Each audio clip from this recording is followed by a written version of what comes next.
Hoje, dia 14 de setembro de 2016. Antes de iniciar, lembrar que o Café Cultural de outubro não acontecerá no primeiro domingo, porque haverá eleição. Então, o Café Cultural será no segundo domingo, dia 9 de outubro. E quem vai estar conosco é Paulo Henrique de Figueiredo, que é o autor do livro sobre Mesmer. E ele vem falar sobre um lançamento de um livro novo dele, chamado Revolução Espírita. E muito provavelmente no dia anterior, no sábado, haverá um seminário que envolverá o tema Revolução Espírita e Magnetismo. Mas só poderemos confirmar isto ao ocorrer desta semana. É muito provável que aconteça este evento aqui no sábado, manhã e tarde. E no domingo, dia 9, o Café Cultural. Vamos ler aqui do livro Frases, Dicas e Histórias Maravilhosas, número 13. A reflexão: mantenha o seu garfo. Havia uma jovem mulher que tinha uma doença terminal e lhe foi previsto apenas mais 3 meses de vida. Desta forma, ela começou a colocar as suas coisas em ordem. Passado algum tempo, ligou para um amigo e pediu que viesse à sua casa para discutirem determinados aspectos de seus últimos desejos. Conversaram sobre vários pontos e ela lhe disse sobre todas as suas vontades relacionadas ao serviço funerário. Tudo estava em ordem e o amigo preparava-se para sair quando a mulher lembrou-se de algo muito importante para ela. Tem mais uma coisa, disse excitada. Do que se trata? Perguntou o amigo. Isto é muito importante, a mulher continuou. Eu quero ser enterrada com um garfo na minha mão direita. O amigo ficou olhando a mulher sem saber o que dizer. Isto é uma surpresa para você, não é? A mulher então havia lhe perguntado. Bem, para ser honesto, estou confuso com este seu pedido, respondeu o amigo. A mulher então explicou. Quando eu era criança e visitava minha avó, quando no jantar os pratos começavam a ser recolhidos, minha avó inclinava-se em minha direção e cochichava em meu ouvido: mantenha o seu garfo. Era minha parte favorita, porque eu sabia que algo melhor estava por vir, como o bolo de chocolate, a torta de maçã, algo sempre maravilhoso e com substância. Assim, eu apenas quero que as pessoas me vejam lá no caixão com um garfo em minha mão e então perguntarão: para que é o garfo? E eu quero que vocês respondam: ela mantém seu garfo porque o melhor está por vir.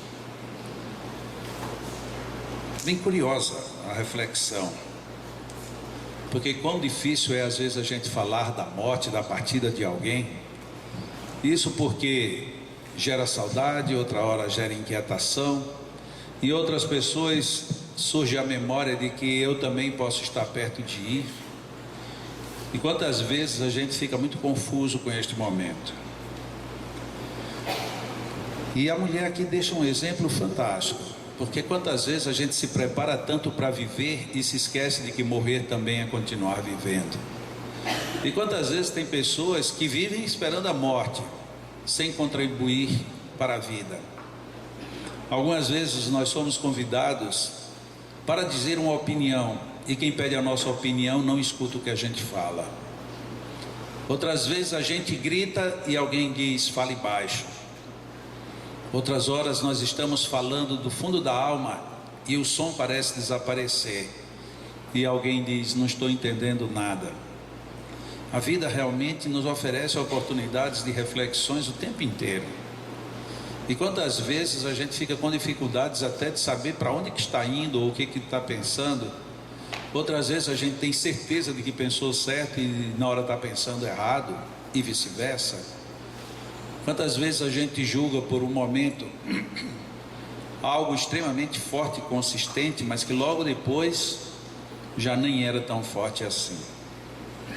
na segunda-feira à noite, fui fazer um comentário numa casa espírita aqui em Natal, e estava comentando exatamente sobre isso, porque nós somos convidados a ser educados desde que nascemos, e nós espíritas somos convidados a viver uma outra educação, que é uma proposta de Allan Kardec. E Allan Kardec estabelece muito bem: existe a educação formal e a educação moral. E nós podemos perceber que há uma diferença fundamental entre as duas. A educação formal, ela vem de fora para dentro, e a educação moral tem que sair de dentro para fora. Ainda que muitas vezes ela é sedimentada nos exemplos, nos conselhos, nas leituras, nas imagens que nos são projetadas, mas é exatamente a forma como a gente vai montando imagem sobre imagem que nós depois podemos dizer: fulano tem ou fulano não tem moral. Eu tenho moral, mas o meu desequilíbrio distorce a minha moral. Eu tenho equilíbrio, mas é um equilíbrio desapegado, desassociado da moral. E isso nos deixa muito complicados perante a vida.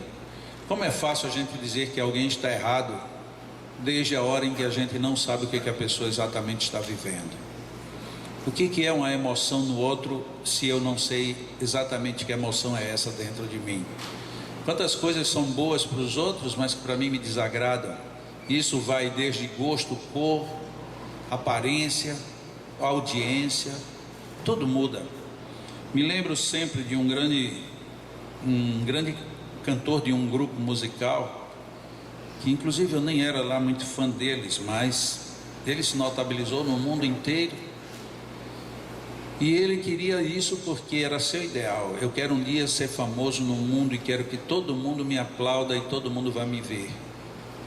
E aí um dia ele diz: eu não suporto mais as pessoas me aplaudindo e atrás de mim, e por conta disso vou me matar. Então quantas vezes a gente nem ao menos avalia a nossa própria vida íntima? Eu quero isto e na hora que eu consigo eu estou contra isto que eu queria. Como é difícil a gente avaliar os outros. O meu pai nesta encarnação foi um homem que muita gente gostou muito dele, e muita gente o criticou pelo que ele aparentava. Meu pai era muito brincalhão, e alguém pensava que ele era irresponsável. Meu pai tinha carinho com muita gente, e muitas vezes, para usar o termo bem comum aqui em Natal, alguém dizia que ele era saliente. Meu pai foi um homem de uma dignidade tão grande que ele dificilmente ele aparecia em qualquer coisa boa que ele fazia. Mesmo assim, sempre tinha alguém olhando para ele e analisando. Quando não tinha nada para falar dele, dizia que ele era baixinho. Como ser baixinho ou ser altinho fizesse muita diferença na nossa vida. Faz sim, para quem tem as suas dificuldades emocionais. Tem gente que sofre a vida toda porque é de baixa estatura, e tem gente que sofre a vida toda porque é alto. Tem gente que sofre porque é magro, tem gente que sofre porque é gordo, e assim sucessivamente. Então, pode ser que muitas vezes nós estejamos cometendo alguns equívocos porque julgamos diferente. Agora imagina, a gente vai convidado para um enterro de alguém e a pessoa está lá enterrada com um garfo na mão. O que é isso? Que coisa mais esquisita. Tem uma reflexão que eu acredito que todos nós já tenhamos ouvido alguma vez, pelo menos, de que um homem foi enterrar o seu parente e colocou flores no túmulo. E quando ele olhou para o lado, havia um oriental que estava enterrando um parente seu e colocou comida ao lado do túmulo.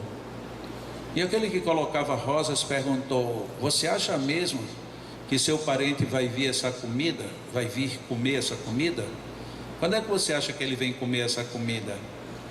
E ele com a maior tranquilidade respondeu: na mesma época em que o seu vier cheirar as suas flores. Então nós estamos às vezes fazendo exatamente a mesma coisa, mas como o outro fez um pouquinho diferente, parece que já mudou o significado. É muito comum, quando eu falo sobre magnetismo, as pessoas às vezes me questionarem acerca do que acontece com as crianças, que elas são tão frágeis para receber determinadas cargas fluídicas. E um dia uma pessoa disse assim: mas tem crianças que quando põem um laço ou alguma coisa vermelha, elas não pegam mal olhado. É porque o vermelho é forte e aí a cor vermelha espanta o mal olhado. Bom, esse é o mito que nós criamos. Na realidade, aquele laço, aquela fita, aquela coisa diferente que nós colocamos normalmente na cabeça ou na testa de uma criança, simplesmente é um catalisador. Na hora que a gente olha para a criança e que naturalmente, na expressão até de admiração, nós deixamos vazar uma energia nossa que é muito densa. E como a criança está, entre aspas, tecnicamente desprotegida, se ela absorver aquela energia, ela se desarmoniza, ela se descompensa. Então aquele lacinho vermelho, aquele adorno maior que a gente põe, desvia o olhar e, portanto, desvia o fluxo energético que alguém poderia colocar na criança. São observações idênticas, só que uma é a do dia a dia, a outra já é levando em consideração um aspecto técnico.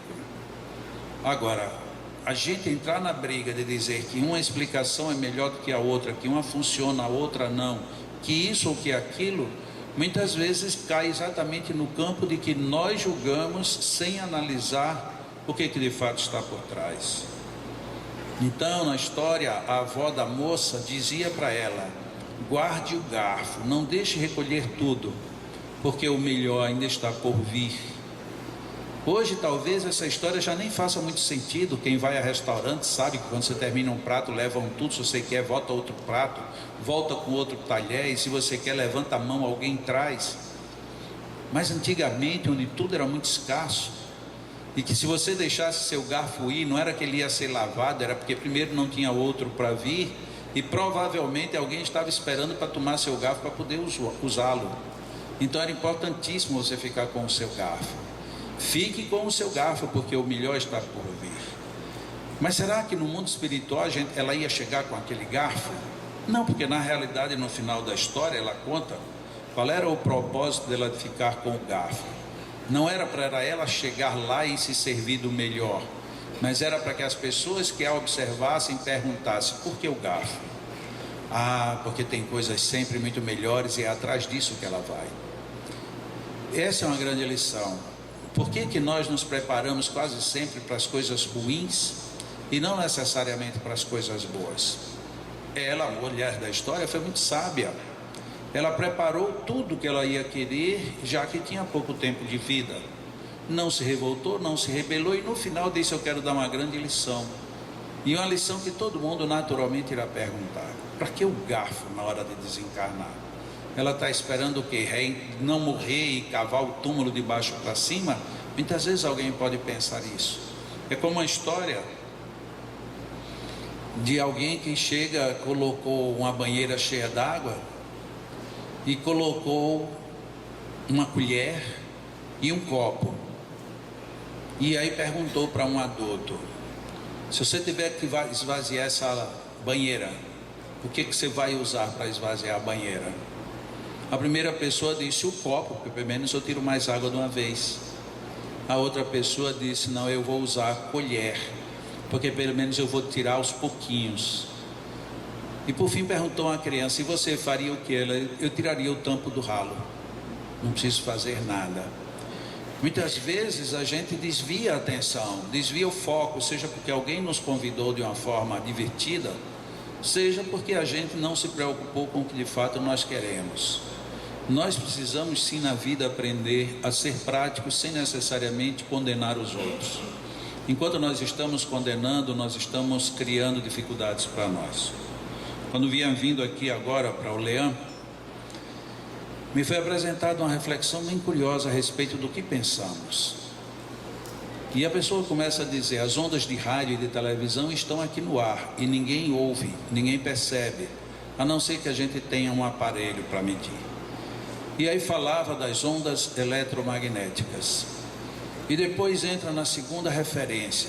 Quando nós precisamos fazer o exame do cérebro, os médicos colocam em nós alguns eletrodos sobre o couro cabeludo. E eles vão tentar sentir exatamente como essas ondas eletromagnéticas estão se projetando no nosso cérebro. E por fim conclui: só que essas ondas eletromagnéticas, elas não estão no limite do crânio, elas estão passando. E conclui dizendo: por isso que é tão importante nós sabermos pensar melhor. Não é uma atitude religiosa pensar bom, pensar bem e pensar nas boas coisas.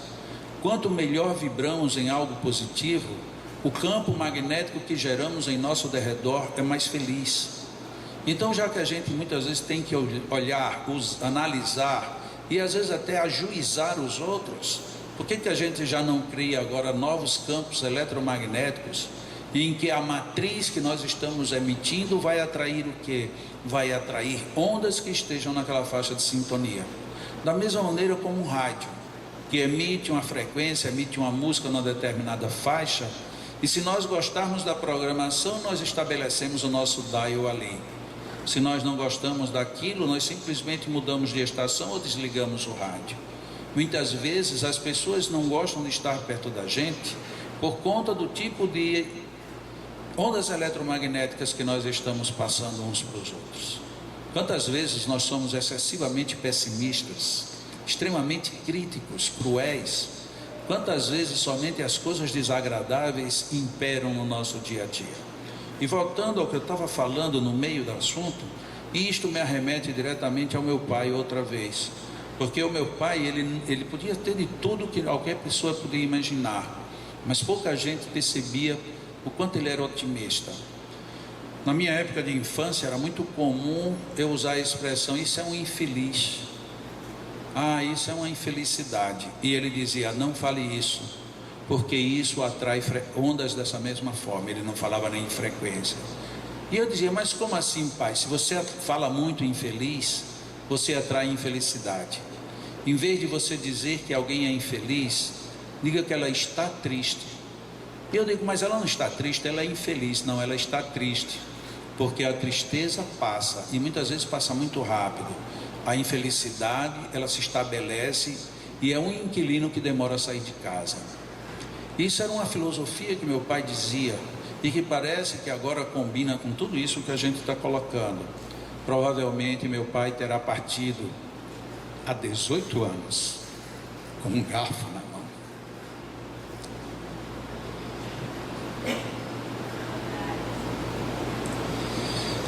Deus, Pai de bondade e sabedoria, em que estamos novamente reunidos, buscando em Ti bênção e proteção. Agradecendo a Ti pela proteção e pelas bênçãos. Alguns que aqui viemos nesta manhã, certamente nos atrasamos por motivos de trabalhos de uns, acidentes de outro. Ainda assim, Senhor, somos privilegiados por podermos aqui estar em harmonia, com a nossa saúde e a nossa mente, gozando de liberdade para estarmos melhor. Por isso, Senhor, agradecemos por todas as bênçãos, as que sabemos e as que desconhecemos. Agradecemos por todos os bons envolvimentos que muitas vezes não valorizamos, mas que são responsáveis pela nossa qualidade de vida.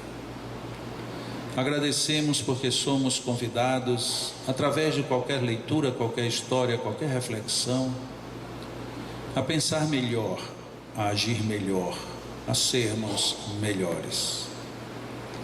Muito embora reconheçamos que nem sempre fazemos aquilo que entendemos de bom, mas por outro lado, a Tua misericórdia nos favorece a que essas lembranças fiquem internalizadas em nossa alma, para que nos momentos de mais precisão exteriorizemos com ações aquilo que aprendemos a cada momento. Nesta manhã abençoada, nós agradecemos termos chegado aqui como aqui estamos. Nós te agradecemos pelas energias que nos envolverão e que já nos envolvem. Nós te agradecemos, Senhor, porque estamos contando o tempo inteiro com a Tua bênção e o Teu envolvimento. Muito obrigado, Deus, muito obrigado, Pai de infinita sabedoria. Muito obrigado, Jesus, pelo teu evangelho. Muito obrigado por todas as bênçãos que os mensageiros do bem trazem até nós. Muito obrigado porque temos um anjo protetor. E muito obrigado porque a vida nos convida a cada instante a reconhecermos quão agradecidos devemos ser pela própria vida. Muito obrigado porque o dia se renova, as oportunidades se renovam, e Deus não contabiliza de forma tão severa o que já perdemos no ontem, e reconsidera tudo, oferecendo-nos um hoje novinho em folha, para que o desenvolvamos da melhor maneira possível. São muitos amigos espirituais que aqui vêm, são muitos que desde cedo já trabalham e operam para que estejamos bem e bem envolvidos. São muitos que criam um verdadeiro campo energético benfazejo nesta casa, como em muitas outras casas, para nos receber, e este campo energético nos envolve, e por isso mesmo sentimos uma ambiência diferente quando aqui chegamos. Trabalho de amigos incansáveis, que, conhecendo as nossas necessidades íntimas, nos permitem viver momentos únicos em que bênçãos envolvem nossas almas. Neste momento em que estamos já envolvidos no que chamamos de magnetismo coletivo, é preciso que tenhamos a mente aberta, o coração aberto, a alma aberta, porque só recebe bem aquele que se abre para tal, só absorve bem aquele que põe a si mesmo em atitude de captação e de absorção do bem. E nestes instantes do nosso magnetismo coletivo, é fundamental que estejamos em busca das bênçãos que viemos buscar, que meditemos mais ou menos assim: Senhor, eu estou aberto às tuas bênçãos. Senhor, favorece a minha mente se completar com esta energética abençoada deste momento. Senhor, eu sinto no pulsar do meu coração que ondas diferenciadas podem envolver-me, traduzindo-me as sensações da paz e da harmonia. Senhor, abro a minha alma entregando-a a Ti,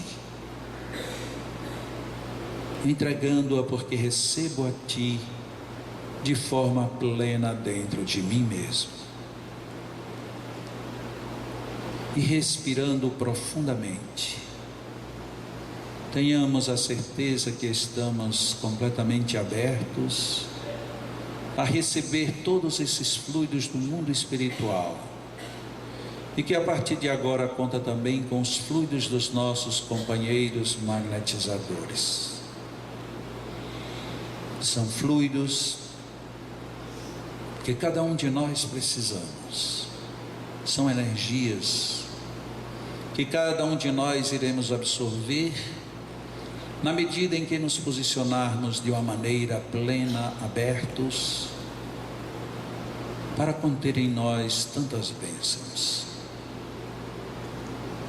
E continuemos a dizer: Senhor, a minha alma Te recebe através desses fluidos e dessas energias. Permita-me, Senhor, sentir-me renovado por dentro, sentir que essas energias novas renovam o meu corpo e a minha alma. Deixa-me, Senhor, banhar-me nesta profusão de fluidos, que eu tenha a sabedoria de neles me envolver, que eu tenha a capacidade deles absorver com qualidade, de maneira que já sintamos a nossa mente como uma mente que acorda para uma nova vida, sentindo um coração pulsando de uma maneira consistente, mais suave, sentindo a nossa alma como estando mais leve e se transportando para regiões mais altaneiras, inspirando profundamente, retendo um pouco o ar no pulmão e expirando com tranquilidade. Nós favorecemos aqui este ciclo de energias, penetre a intimidade do nosso organismo e atinja pontos que temos encontrado em relativa desarmonia, provocando-nos algumas dificuldades. Inspiremos profundamente, retenhamos um pouco para dar tempo destas energias se espalharem e liberemos com tranquilidade e gratidão. Inspiremos mais uma vez, profundo, com gosto, e deixemos este sabor divino penetrar cada partícula de nosso corpo e expiremos com total sentido de gratidão.